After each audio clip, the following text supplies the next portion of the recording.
네, 우리가 한때 이웃사촌이라는 말을 사용했던 적이 있습니다. 친척처럼 가족처럼 가까운 이웃을 의미하던 말이었는데 제가 어렸을 때만 해도 이 말을 참 많이 사용했었습니다. 초등학교를 다닐 때에는 친구 집에서 저녁밥을 얻어먹는 날도 많았고 또 잠을 자는 날들도 꽤 많았습니다. 또 이웃들과 함께 온 가족이 모여 가족 식사를 나누기도 했고 또 때로는 여행을 갔던 추억도 있습니다. 최근에 부모님께 소식을 들었는데 또 어렸을 때 한 동네에 살았던 이웃 사촌들이 모여서 함께 여행을 다녀오셨다고 하더라고요. 그런데 역설적이게도 기술이 발달하고 또 교통이 발전하면서 우리나라의 문화가 아주 개인적으로 바뀌었습니다. 서로의 집을 내어주지 않은 지도 꽤 오래되었고 옆집에 누가 사는지 모르는 경우들도 이제는 꽤 많습니다. 또 기사를 보면 하루에 10명꼴로 고독사를 하고 있다고 합니다. 우리가 얼마나 고립되고 또 서로에게 무관심한 사회에서 살아가는지를 보여주는 기사입니다. 게다가 이런 흐름은 우리가 팬데믹을 겪으면서 정점에 이르렀습니다. 이웃이 더 이상 동네 주민이 아니었고 또 바이러스를 옮길 수 있는 잠재적 보균자로 우리가 보았습니다. 품앗이로 대변되던 우리 한국 사회의 공동체성이 말 그대로 풍지박산이 되었습니다. 층간소음으로 인해 간접 흡연으로 인해 소송을 하는 경우도 시비가 붙는 경우도 아주 흔한 일입니다. 이 시대의 이웃은 사촌이 아니라 원수에 가깝습니다. 그런데 이 일들이 그냥 사회의 문화로 끝나면 그래도 그나마 다행이겠지만 안타깝게도 우리 교회도 이런 세상의 풍조로부터 자유롭지 못합니다. 세상의 문화와 팬데믹으로 인해서 교회의 공동체성도 크게 데미지를 입었습니다. 우리들의 삶도 굉장히 개인적으로 이미 변했고 날이 갈수록 예전과 같은 성도 간의 끈끈함도 사라지고 있습니다. 다들 바쁘고 여유가 없어서 새로운 모임이 생기는 것도 부담이고 또 우리가 교회를 위해 시간을 내고 섬기는 일도 때로는 아까운 것 같습니다. 이런 문화는, 이런 흐름은 젊은 세대일수록 그리고 문화의 영향을 많이 받는 세대일수록 이런 경향이 심해집니다. 청년들뿐만이 아니고 우리 청소년 아이들도 마찬가지입니다. 그나마 다행인 소식은 이제 시간이 흘러가면서 교회가 팬데믹 이전의 모습으로 조금씩 회복되고 있다는 것입니다. 교회의 여러 활동들도 많이 회복이 되었고 또 교육 부서들도 그리고 전도도 그리고 예배들도 조금씩 예전의 규모로 돌아가고 있습니다.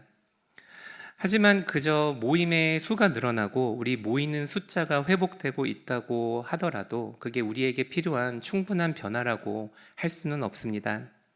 우리는 여전히 이 세상의 개인적이고 이기적인 문화 속에서 살아가고 있기 때문에 우리가 교회의 모임이 다시 시작되고 있는 지금 교회의 사귐의 정체성을 잘 세우지 않으면 우리가 지금 하는 일들이 모래 위에 세운 반석과도 같을 수 있기 때문입니다. 지금은 우리가 멀쩡해 보여도 나중에 바람이 불거나 또 2차 팬데믹이 오거나 비가 내리거나 하면 견디지 못하고 쉽게 끌려가 쓸려버리게 될 것입니다. 교회의 사역들이 원래의 시점으로 다시 돌아가고 있는 이 시점에 우리는 교회의 섬김이 무엇인지, 교회의 사귐이 무엇인지, 그리고 우리가 만나는 이 모임이 어떤 의미인지를 다시 한번 생각해 보아야 합니다. 오늘 본문 말씀을 통해서 우리 교회가 그리고 내가 속한 공동체가, 내가 속한 교육부서가, 내가 속한 교구가 어떻게 세워져야 하는지를 고민하고 지혜를 얻으시는 시간이 되시기를 축복합니다. 우리 함께 첫 대지를 같이 읽어보도록 하겠습니다. 함께 읽겠습니다.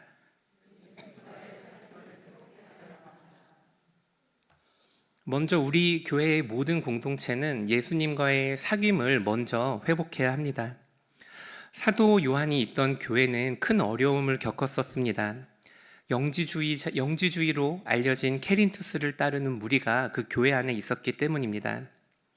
이들은 하나님이 사람이 되셨다는 사실, 성육신을 부인했고 예수님의 신성을 거부했고 하나님의 아들이 사람이 될 수 없다고 말을 했습니다. 다행히도 이 교회는 이들을 쫓아낼 수 있었습니다. 그런데 문제는 교회 안에 남아있던 믿음이 연약했던 성도들이 시험에 들었다는 것입니다. 교회의 분열로 인해 상처받은 사람들이 생겼을 거고 또 이단의 가르침에 미혹된 사람들도 있었을 것입니다. 사도 요한은 이들을 돌볼 필요가 있었습니다. 그래서 요한일서를 통해 교회에서 나간 그 이단의 무리가 뭐가 잘못됐는지를 그 성도들에게 알려줍니다. 그리고 그들의 그 이단의 거짓된 신앙의 모습과 비교하여서 진짜 교회란, 진짜 공동체란 어떤 모양을 가지고 있어야 되는지 알려줍니다. 우리 함께 1장 3절 말씀을 읽어보도록 하겠습니다. 함께 읽겠습니다.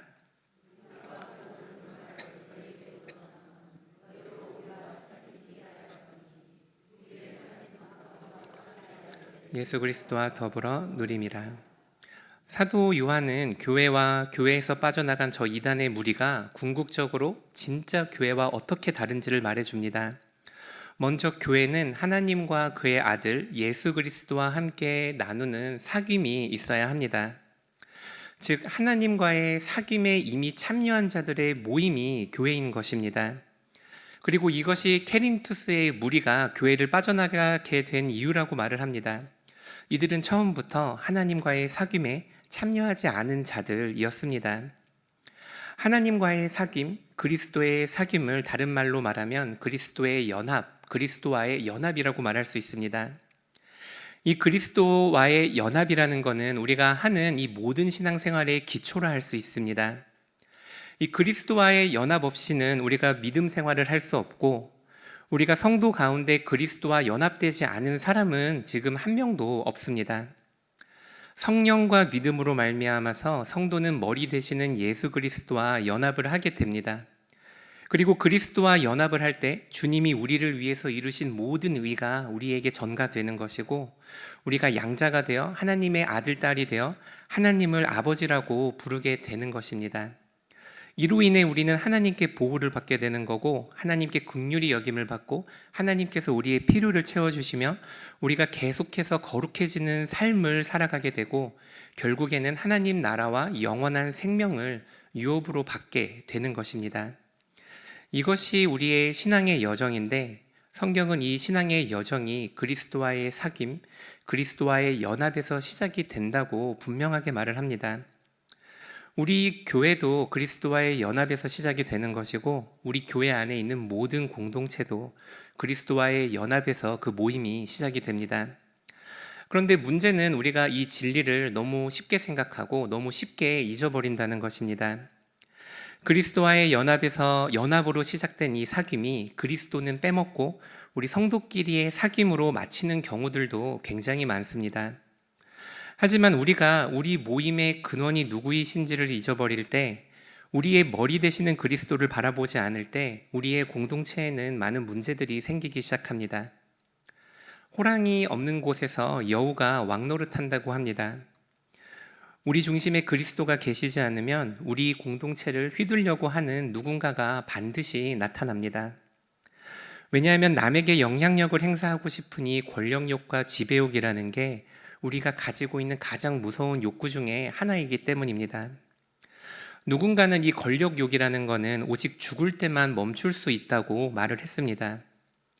우리가 우리 주변을 돌아봐도 높은 자리에 올라가서 바뀌는 사람들을 쉽게 어렵지 않게 찾아볼 수 있습니다. 아브라함 링컨은 사람의 인격을 시험해 보고 싶으면 그 사람에게 권력을 줘보라고 했습니다. 그만큼 이 권력욕이라는 것이 무섭고 우리 모든 사람이 갖고 있는 기본적인 욕구입니다. 나의 자녀를 나의 마음대로 훈육하고 나의 교육 방법을 자녀에게 강요하는 것도 그리고 내 주변의 사람들을 내가 원하는 대로 유도하고 싶은 것도 타인을 나의 마음대로 주무르고 싶은 것도 이 권력욕과 지배욕의 결과라고 할 수 있습니다. 우리 모두에게 그런 욕구가 있기 때문에 우리는 우리가 속한 교회의 모든 공동체에서 나의 마음과 나의 생각을 돌아봐야 합니다. 틈만 나면 튀어나오는 것이 우리의 본성이고 우리 자신도 끊임없이 속이는 게 우리 속에 있는 악한 마음입니다. 우리가 머리이신 그리스도께 연합되어 있다는 사실을 기억하지 않을 때 우리는 얼마든지 내가 속한 그 공동체를 내 마음대로 내 입맛에 맞게 주무르려고 할 수 있습니다. 그리스도와의 사귐이, 그리스도와의 협력이, 그리스도와의 연합이 우리 공동체에서 항상 먼저 되어야 한다는 것을 기억하시기 바랍니다. 우리가 지금 어떤 사역을 감당하고 있든지 간에 어떤 모임에 들어가 있든지 간에 그 모임에 앞서 먼저 예수님을 구하시고 예수님의 인도하심을 구하는 우리 귀한 성도님들 되시기를 축복합니다. 그리스도와의 사귐이 없이 그리스도가 머리이심을 우리가 기억할 수 없습니다. 주님의 몸된 교회를 나의 마음대로 주무르는 일이 하나님 보시기에 얼마나 악한 일인지도 우리가 생각해 볼 수 있어야 합니다. 이스라엘의 그 수많은 왕들이 하나님의 진노를 받고 벌을 받았던 이유도 하나님의 백성을 그들이 자신의 입맛대로 주물르려고 했기 때문이라는 것을 우리가 알 수 있습니다.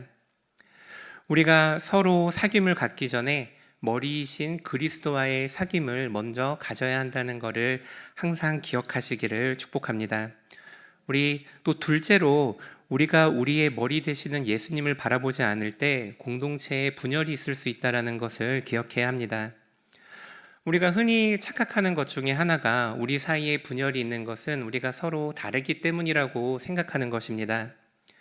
우리는 우리가 서로 달라서 저 사람이 나랑은 다르게 너무 예민해서 저 사람은 나랑 다르게 말이 너무 직설적이어서 저 사람은 너무 까다로워서 분열이 있다고 생각을 합니다. 하지만 서로 다른 기질을 가지고 있고 우리가 서로 다른 성향을 가지고 있는 것은 하나님께서 우리 가운데 서로 다른 모습을 통해 다채로운 하나님의 모습을 우리에게 드러내시기 위함이라는 것을 기억해야 합니다. 문제는 우리 안에 서로 다른 모습이 있는 게 문제가 아니라 우리 가운데 분열이 계속해서 있는 이유는 우리가 머리이신 그리스도와의 사귐, 그 연합을 잊었기 때문이라는 것도 기억하셔야 합니다. 우리가 그리스도와의 사귐을 잊고 서로 사귀는데 주목하고 서로를 바라보니 우리가 온전히 서로를 받아들일 수가 없는 것입니다.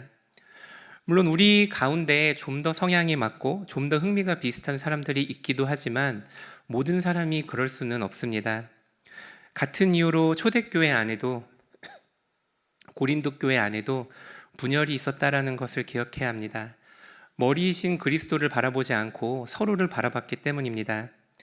내가 저기 있는 친구를 바라보니 저 사람은 아볼로에게 속했고 내가 저기 있는 사람을 바라보니 저 사람은 바울에게 속했다고 생각을 하니 분열이 있는 것입니다.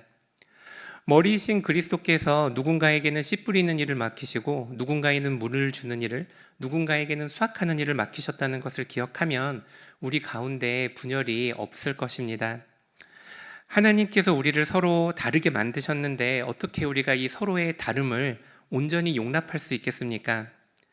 오히려 우리의 다름을 인정하고 하나님은 저분을 저렇게 만드셨구나, 그리고 하나님은 나를 이렇게 만드셨구나 고백하고 우리 서로 다른 우리의 모습을 만드신 하나님을 바라볼 때 우리 가운데 있는 분열을 피할 수 있다는 사실을 기억하시길 바랍니다. 혹시 우리가 지금 진행되고 있는 공동체 모임 중에, 그리고 우리가 만나고 있는 만남 중에 분열의 어떤 갈등이 있는 성도님들이 계십니까?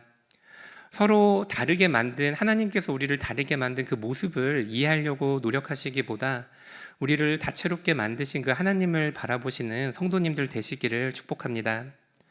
나와 갈등이 있지만 나와는 너무 다른 그 지체를 통해 하나님께서 영광 받으시고 또 그와는 다른 나의 모습을 통해 영광 받으시는 하나님을 기억하시기를 바랍니다. 우리 두 번째로 교회는, 우리 함께 읽겠습니다. 네, 함께 읽겠습니다. 교회는, 우리 함께 1장 5절 말씀도 읽도록 하겠습니다. 1장 5절 말씀 함께 읽겠습니다. 우리가 그에게서 듣고 곧 하나님은 빛이시라 그에게는 어둠이 조금도 없으시다는 것이라. 아멘. 사도 요한은 이어서 성도들에게 참된 교회의 모습은 거짓 교회의 모습과 어떻게 달라야 하는지를 또 말해줍니다. 하나님은 빛이시기에 그에게는 어둠이 조금도 없다고 말을 합니다. 그렇기 때문에 하나님과 사귐을 갖는 참된 교회라면 그 참된 교회 안에도 어둠이 없어야 한다고 말을 합니다. 사도 요한은 그 어둠이 없는 교회를 첫 번째로 회개를 하는 공동체라고 말을 합니다. 사도 요한은 어둠이 없는 참된 교회를 회개를 하는 공동체라고 말을 합니다. 대한민국에 처음 복음이 들어오고 복음의 씨앗이 아름답게 자라 풍성한 열매를 맺었습니다. 우리가 요즘에 한국 교회가 쇠퇴했다고들 말을 많이 하는데, 하지만 여전히 한국 교회는 우리 사회에서 선한 영향력을 발휘하고 있습니다. 그런데 아쉽게도 이 시간이 흘러가면서 우리가 한국 교회가 잊어가고 있는 이 교회의 훌륭한 전통들이 많이 있습니다. 예를 들어 우리 믿음의 선배들이 했었던 철야 기도라든지 아니면 전도에 대한 헌신과 열정 같은 것들 말입니다. 그리고 우리가 또 잃어가고 있는 것이 하나 있는데, 그것은 바로 죄와 회개에 대한 강조입니다. 이 죄와 회개에 대한 강조는 한국 교회사의 초창기에 나타난 제일 큰 특징 중에 하나였습니다. 이 회개를 통해 평양대부흥이 일어났고, 또 자신의 죄를 고백하고 삶이 변하는 일들이 일어났다는 것은 아주 유명한 일화들입니다. 사실 한국 교회뿐만 아니라 미국의 영적 대부흥의 배경에도, 그리고 영국 청교도의 배경에도 이 죄와 심판에 대한 메시지가 항상 있었습니다. 그런데 우리는 정말로 이제는 죄에 대해서 말하지 않습니다. 이 세상의 문화가 죄에 대해서 말하는 것을, 우리가 누군가의 잘못한 일에 대해서 말하는 것을 자기밖에 모르는 편협한 사고를 하는 사람으로 치부해버리기 때문입니다. 꼰대라는 아주 유용한 단어를 써서 다른 사람을 지적하는 이 모든 행동들을 시대에 뒤떨어지는 행동으로 만들었습니다. 물론 우리가 교회 밖에 있는 사람들, 하나님을 알지 못하는 사람들에게 죄에 대해서 이야기하는 것이 큰 효과가 없을 수는 있지만, 우리 안에 있는, 그리고 내 안에 있는 죄에 대해서는 우리가 반드시 주목을 해야 합니다. 죄가 있는 곳에 은혜가 있고 죄가 있는 곳에 용서가 있다는 사실을 기억하셔야 합니다. 바꿔 말하면 죄가 없다면 그곳에는 은혜가 없고 죄가 없는 곳에는 용서도 없다는 말입니다. 그래서 우리 공동체는 이 죄사함의 은혜를 회복하는 공동체가 되어야 합니다. 왜냐하면 지금도 우리 안에 그 죄가 있기 때문입니다. 지금도 우리 안에 그 어둠이 가득하기 때문입니다. 사도 요한은 성도들이 죄를 짓지 않을 거라고 말하지 않았습니다. 사도 요한은 그저 빛이신 하나님과 교제를 하는 사람들에게 어둠이 없어야 한다고 말을 했습니다. 그리고 나서 말을 한 것이, 우리 안에 있는 어둠을, 우리 안에 있는 죄를 고백할 때 빛이신 하나님께서 그 어둠을 사해 주신다고 분명히 말했습니다. 우리 공동체가 회복해야 하는 것도 바로 이 죄사함의 은혜라고 믿습니다. 물론 우리가 있는 모든 공동체 안에서 우리가 죄를 자백하는 일들이 필요하다고 말하는 것은 결코 아닙니다. 우리가 때때로 죄를 자백하는 일은 수치와 부끄러움을 만들기도 하고, 나의 죄에 대한 고백이 다른 사람에게 영향을 끼칠 수 있는 위험이 있다는 것도 알고 있어야 합니다. 하지만 우리 공동체 안에 우리가 죄에 대한 권면을 하고 서로를 위한 죄사함의 은혜를 구하는 기도는 반드시 해야 합니다. 죄는 피해야 하는 것, 세상을 사랑하는 일이 하나님께서 기뻐하시지 않는 것, 세상의 문화를 따라가는 일이 하나님께서 결코 기뻐하시지 않으신다는 것이 우리 공동체에서 우리가 함께 공유하는 생각이어야만 합니다. 그리고 우리가 우리 안에 있는 죄와 어둠을 회개할 때 그곳에 죄사함의 은혜가 임한다는 사실을 기억하시는 우리 귀한 서울시민교회 성도님들 되시기를 축복합니다. 우리 함께 또 세 번째로 우리 마지막 대지 함께 읽도록 하겠습니다. 같이 읽겠습니다. 교회는, 우리 요한일서 1장 4절도 함께 읽겠습니다. 함께 읽겠습니다.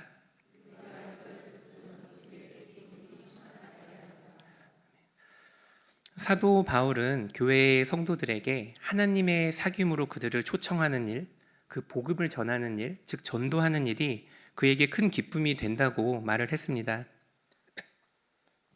제가 지난주 토요일에 중등부 아이들 몇 명을 데리고 짜장면을 먹으러 다녀왔습니다. 여기 앞에 짜장면을 먹으러 가는데 길 건너서 파리바게트 있는 쪽을 지나가는데 마침 거기서 저희 전도하는 팀이 있었습니다. 아이들과의 모임도 마침 마쳤고, 그리고 여유가 있어서 그 전도팀에 합류를 했습니다. 짧은 시간이었지만 이 아이스 커피를 함께 타면서 지나가는 시민들에게 커피를 권하고 교회도 한번 와보시라고 이야기를 했습니다. 그리고 기회가 되면 틈틈이 예수님 믿으세요, 교회 한번 와보세요, 이렇게 말을 했습니다. 근데 오랜만에 하는 이 노방 전도라서 약간은 쑥스러웠지만 다른 또 성도님들과 함께 그 사역에 참여한다는 게 굉장히 기뻤습니다. 근데 하루를 마치고 이제 집에 들어와서 잠깐 쉬려고 침대에 누웠는데 뭔가 이해할 수 없는 그 간질간질한 어떤 기쁨이 이 마음속에서 올라오는 거를 느꼈습니다. 전도한 일에 대해서 크게 생각하고 있지 않았는데 마치 내 안에 계신 성령님께서 내가 전도 예수님을 전한 일을 기뻐하시겠구나라는 생각이 들었습니다. 그리고 이런 마음으로 지난 화요일에 또 화요 전도팀에도 합류를 했는데 또 권사님 한 분과 돌아다니면서 전단지를 나눠드리는데 얼마 시간이 걸리지도 않았습니다. 한 30분 정도 지났나 싶은데 또 그 간질간질한 그 기쁨이 마음 깊은 곳에서부터 또 올라오더라고요. 그렇게 또 30분을 쉬었다가 또 다른 권사님하고 또 전도를 하고 왔는데 그 기쁨이 또 생기더라고요. 제가 느낀 이 마음이 하나님께서 주신 마음인지 아니면 제가 무언가를 섬겼다는 그 만족감에서 온 마음인지 단언할 수는 없지만 누구보다 하나님께서 전도하는 일을 기뻐하신다는 사실에는 틀림이 없습니다. 양 99마리를 두고 잃어버린 한 마리의 양을 찾아가는 것이 우리 주님이라는 사실을 항상 기억하시기를 바랍니다. 그리고 사도 요한이 느꼈던 기쁨도 이런 기쁨이었을 거라고 생각을 합니다. 그 편지를 쓰면서 하나님과의 사귐 속으로 누군가를 초대하는 일, 그리스도와의 사귐으로 누군가를 모시는 일이 바로 복음을 전하는 일입니다.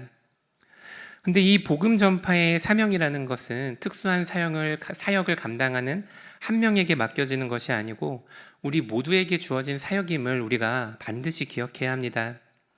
우리가 이 땅에 살고 있는 동안 아직 예수님께서 오시기 전까지 우리가 교회에서 하는 모든 신앙생활과 모든 믿음의 방향은 예수님께서 다시 오시는 그날에 있다는 사실을 기억하셔야 합니다. 우리 교회 안에 있는 모든 공동체의 목적도 마찬가지입니다. 우리가 이 땅에 사는 동안, 우리가 예수님의 다시 오심을 기다리는 동안 우리의 삶의 목적은 예수님의 사명을 따라 땅끝까지 복음을 전파하는 일에 있음을 기억해야 합니다.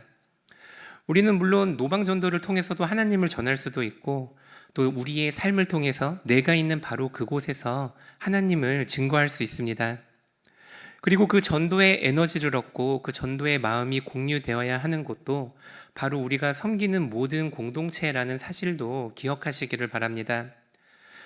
교육부서에서 우리 자녀들에게 그 복음 전파의 사명을 가르치고 그리고 우리 가정에서 우리 자녀들이 그 자녀들이 있는 학교에서 선교사로 살아갈 수 있도록 신앙을 전수하고 그리고 우리가 속한 순도 그리고 우리가 속한 공동체의 모든 모임도 그 모임의 사귐을 통해 에너지를 얻어 우리가 궁극적으로는 세상으로 나아가서 복음을 전해야 한다는 사실을 기억하시기를 바랍니다.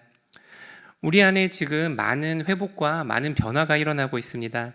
벌써 많은 부분들이 팬데믹 전과 같이 회복되고 있습니다.